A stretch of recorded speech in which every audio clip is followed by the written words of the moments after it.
युवा उम्मीदवार है, तो सबसे ज्यादा आशा उनका ऊपर ही है, इसलिए उनको बहुत लंबा बारी खेलना है, बहुत आगे जाना है, बहुत लंबा बारी खेलना है।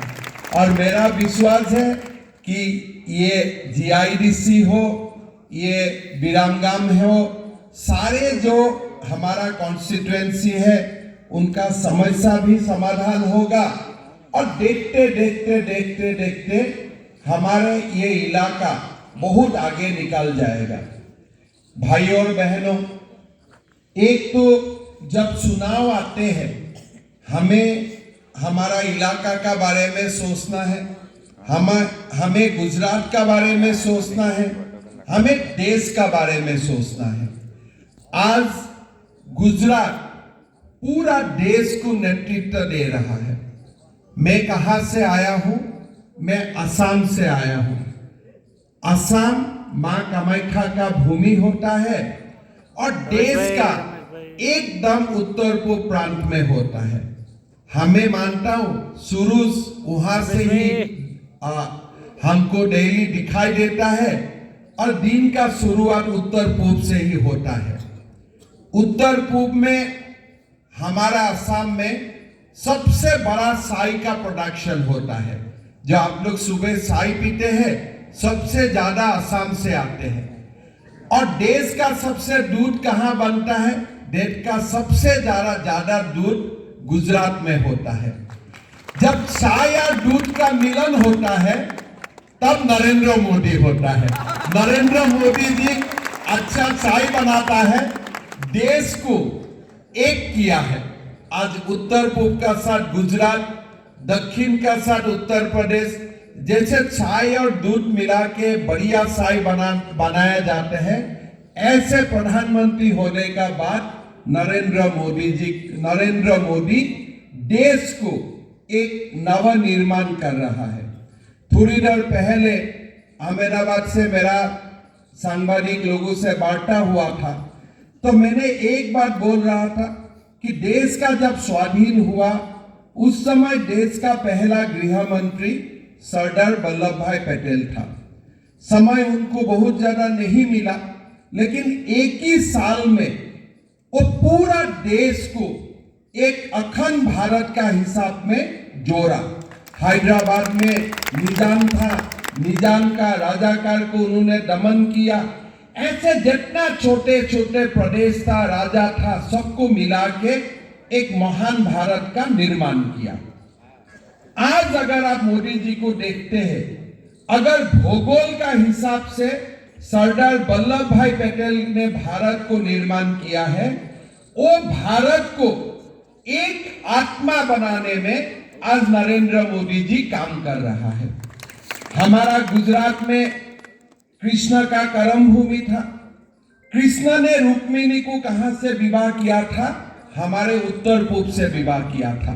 कृष्ण रुक्मिणी विवाह हुआ था, कृष्ण ने रुक्मिणी को गुजरात लेके आया था, यहाँ विवाह किया था। मोदी जी ने माधवपुर फेस्टिवल करता है हर साल। उत्तर पूर्व और गुजरात का दिल से दिल का एक मिलन हो। अगर कृष्ण रुक्मिणी का मिलन हो सकता था तो गुजरात और असम का भी मिल हो सकता है। मोदी जी अभी काशी में है। तमिलनाडु का लोग काशी में जाते हैं, काशी और तमिल संगम होता है। एक देश को एक आत्मा में जोड़ने का काम आज मोदी जी कर रहा है। ये चुनाव मोदी जी को ताकत देने के लिए है। गुजरात में बीजेपी जीतेगा, लगभग 150 सीट बीजेपी को मिलेगा, इसमें कोई संदेह नहीं। लेकिन ये गुजरात चुनाव से ही एक देश का लोकसभा चुनाव का एजेंडा बनेगा। 2026 में हमारा देश में मोदी जी को थर्ड टाइम हम लोग को मिलके, सब लोग मिलके, भारतवासी मिलके प्रधानमंत्री बनाना है। और ऐसे जैसे प्रधानमंत्री नहीं, लास्ट टाइम हमारा स्लोगन था इस बार 300 पार। 2026 में हमारा स्लोगन होगा इस बार 400 पार। ये हमारा नारा होगा। लेकिन ये नारा को बल कहां से मिलेगा? जब गुजरात चुनाव में बीजेपी को एक भव्य विजय मिलेगा। गुजरात चुनाव में जब मोदी जी के लिए आप लोग अपना समर्थन प्रकट करेगा, समर्थन दिखाएगा, उसी से ही एक देश के लिए पूरा एक माहौल बनेगा कि देश को मोदी जी को जरूरत है। आज आप देखिए कितना देश का मोदी जी को कितना जरूरत है। अभी अभी आपने दिल्ली में सुना कि एक श्रद्धा बहन था मुंबई में, उनको एक आफ्ताब नाम का एक लड़का ने दिल्ली में लेके गया। क्या बोल के लेके गया कि मैं आपको शादी करूंगा। थोड़ा दिन हुआ, एक समय वो श्रद्धा बहन लापता हो गया, कहां है घर का कुछ मालूम नहीं है। पुलिस का छानबीन हुआ तो पता चला कि आफ्ताब ने श्रद्धा को 34 पीसेस काट के फ्रीज में रख दिया और एकदम किसी को खबर नहीं।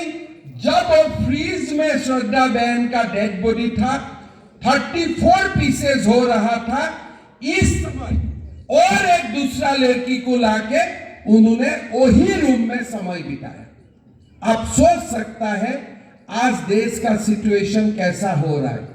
आज लाभ जिहाद का मामला हो, यूनिफॉर्म सिविल कोड का मामला हो, आज देश को एक प्रकार से एक काला युग से देश को आगे ले जाने के लिए सब मोदी जी का ऊपर राह देख रहा है।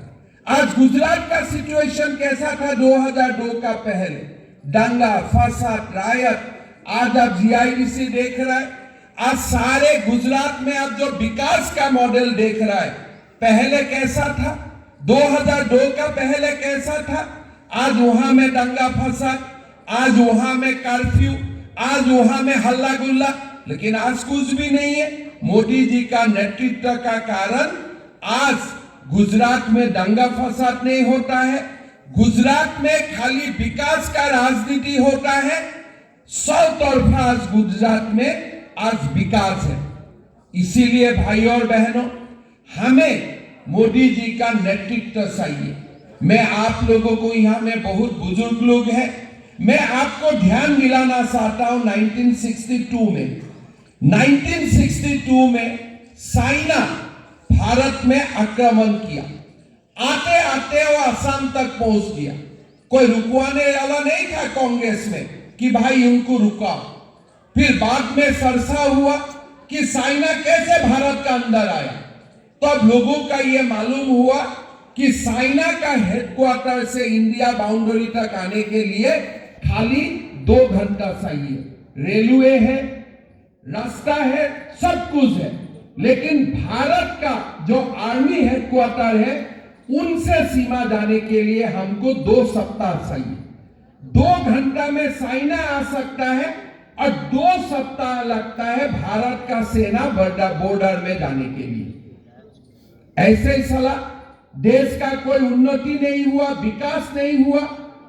2014 में जो प्रधानमंत्री मोदी जी का नेतृत्व आया, उसका बाद आज देश में सीमाओं तक रेल लाइन बन रहा है, सीमाओं तक हाईवे बन रहा है। अगर आज हमारा चाइना का साथ टक्कर होता है, चाइनीज आर्मी सीमा में आने के लिए अगर 2 घंटा चाहिए, भारत का आर्मी चाइना जाने के लिए, चाइनीज बॉर्डर तक जाने के लिए खाली 1 घंटा चाहिए। ये नरेंद्र मोदी जी का कमाल है। 75 साल में जो काम नहीं हुआ, आज मोदी जी ने देश को एक सुरक्षा का नया वातावरण में आज एक नया भारत का निर्माण किया। 2014 का पहले आप लोग अगर कोई अयोध्या में जाते हैं, लोग क्या बोलता था अयोध्या को, ये बाबरी मस्जिद राम जन्मभूमि। अरे बाबा, राम का साथ बाबर कैसे आ गया? कहां एक भगवान राम है, कहां एक आक्रांता बाबर है।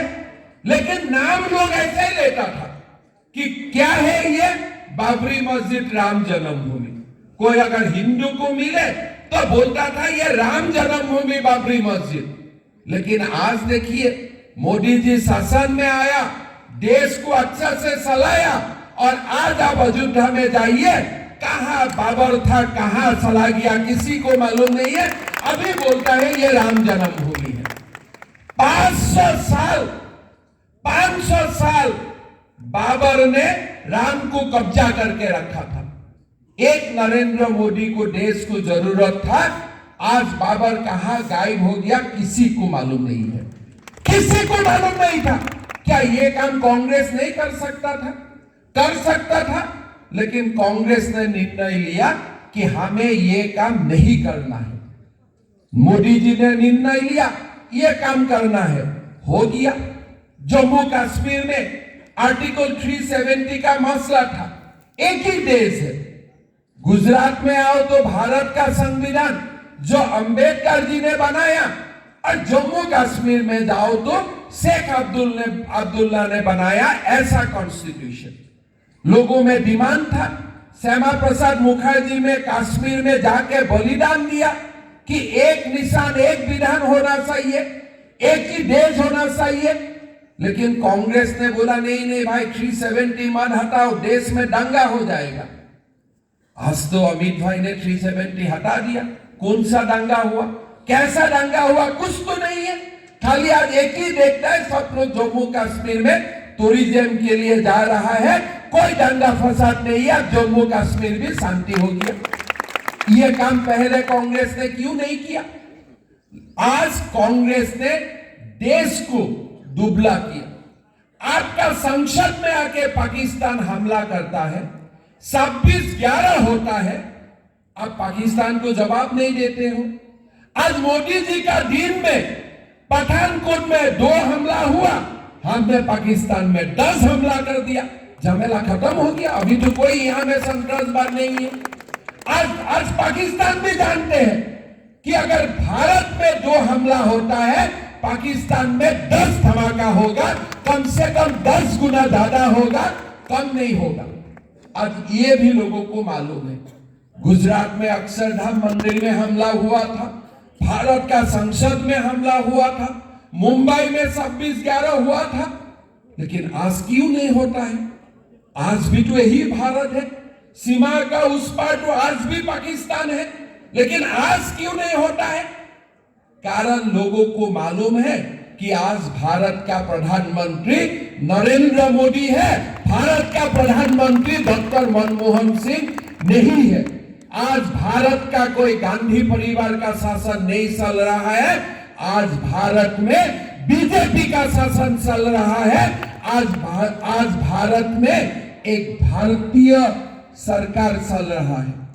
भाइयों और बहनों, देश जब ताकतवर होता है, देश का इकोनॉमी बढ़ता है।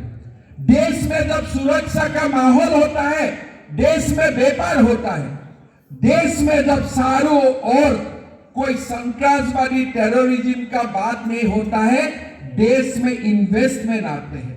हम लोग सब जानते थे कि 100 साल तक भारत को ब्रिटिश ने हुकूमत लगाया था।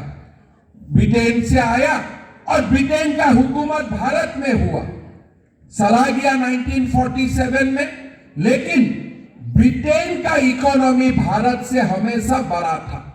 आज प्रधानमंत्री मोदी जी देश में शासन भार लिया और आज आप देखिए ब्रिटेन का इकोनॉमी को भारत ने पीछे कर दिया।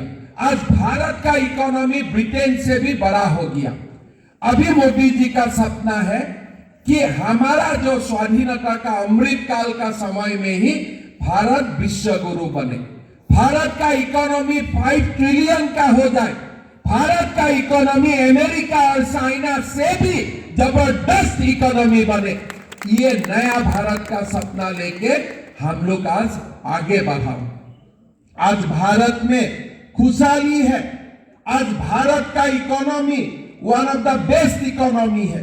कोविड का समय आप लोग याद करिए, जब कोविड हुआ था लोग निराश हो गया था कि क्या होगा।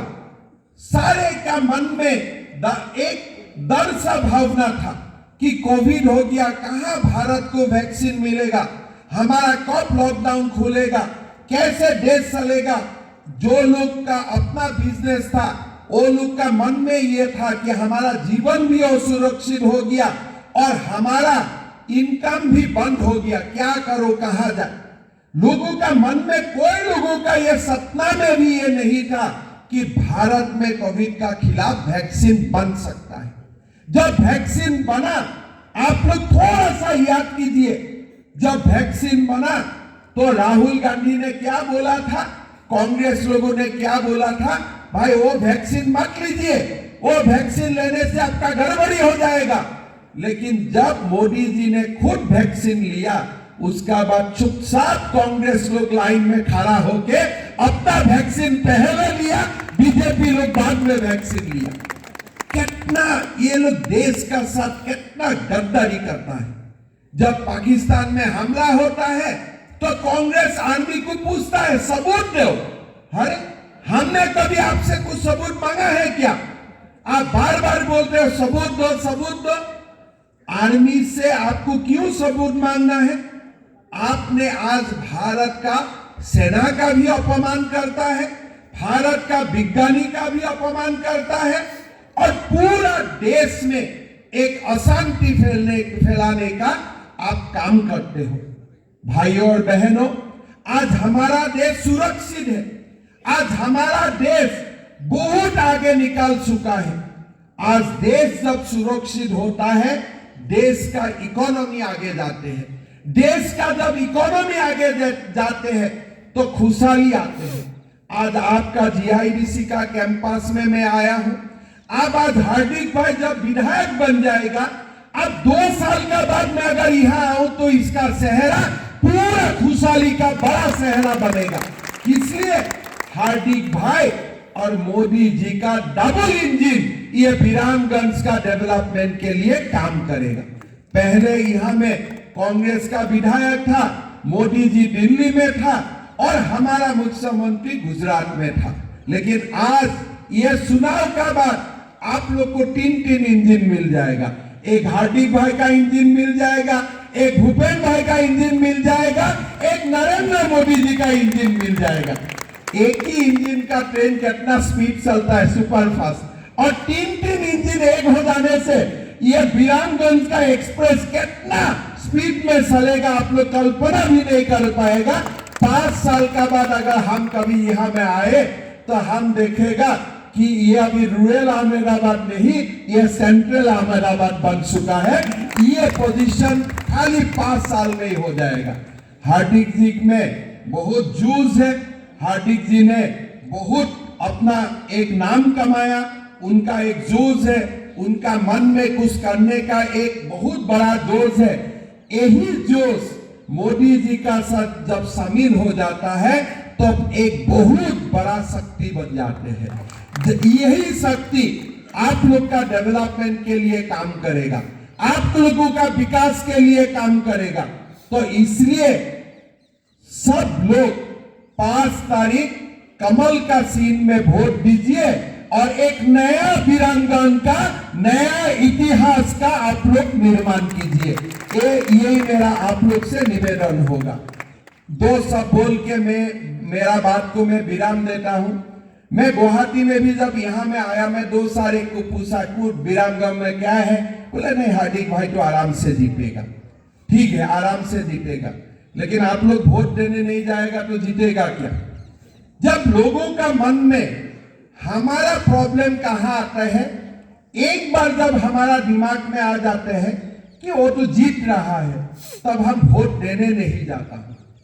लेकिन अगर वोट नहीं देते हो तो कैसे जीतेगा? इसीलिए आप लोगों का बेटा भी मुंबई में है, बेटी भी दिल्ली में है, बड़ौदा में है, सबको बुलाइए। इसलिए आप लोगों का वोट से हार्दिक भाई को रिकॉर्ड करके जीतना है। पूरा गुजरात का अंदर में ऐसा एक रिजल्ट होना चाहिए जो रिजल्ट ही आप लोग का बाद में शक्ति बनेगा, यही शक्ति से ये विरामगंज का विकास होगा। मेरा आज मन बहुत अच्छा लग रहा है। मैं भी पहला चुनाव 27 साल में लड़ा था, हार्दिक भाई भी लड़ रहा है, और ये जो शक्ति आज आप लोग देख रहा है सामने, यही शक्ति एक समय विकास का महाशक्ति बनेगा। आज विरामगंज में जो आपने एक पेड़ आपने आज लगाया है, ये पेड़ ही बहुत बड़ा पेड़ बन जाएगा, आप लोग को डेवलपमेंट करेगा, पूरा ये क्षेत्र को आगे लेके जाएगा। इसलिए मेरा आप लोग को एक ही विनती है, आप लोग का चेहरा देखने से तो यही लगता है कि सारे लोग कमल में वोट देने वाला ही है, उसमें मेरा कोई डाउट नहीं है। लेकिन मेरा एक ही आप लोग से निवेदन है, सबको बुला के ले आइए। घर का जो भी लोग बाहर में है, काम में है, शिक्षा के लिए है, नौकरी के लिए है, सबको बुला के ले आइए। अगर वोटिंग परसेंटेज कम होगा तो जीतने का मार्जिन कम होगा, वोटिंग परसेंटेज ज्यादा होगा तो जीतने का मार्जिन भी बहुत बड़ा होगा। आप लोग को बड़ा मार्जिन से जिताना है कि नहीं? हार्दिक भाई को जिताना है कि नहीं? तो इसीलिए मेरा अपना आपसे निवेदन है कि सब आप लोग का जान पहचान का लोग, रिलेटिव, सबको बुला के ले आइए। 5 तारीख सबको वोट देना है, कमल सिंह में वोट देना है, हार्दिक भाई को प्रधानमंत्री, हार्दिक भाई को विधायक बनाना है और नरेंद्र मोदी जी को 3rd टाइम के लिए देश का प्रधानमंत्री बनाने का मूवमेंट को शुरुआत करना है। यही विश्वास रख के मैं मेरा वाणी को विराम देता हूं और आप लोग को मैं निमंत्रण करता हूं, कभी भी जीवन में समय होता है तो एक बार गुवाहाटी आइए, माँ कामाख्या का दर्शन दीजिए। यही बोलते हुए मैं मेरा वाणी को विराम देता हूं। बहुत बहुत धन्यवाद। जय हिंद, वंदे मातरम, माँ भारती की जय।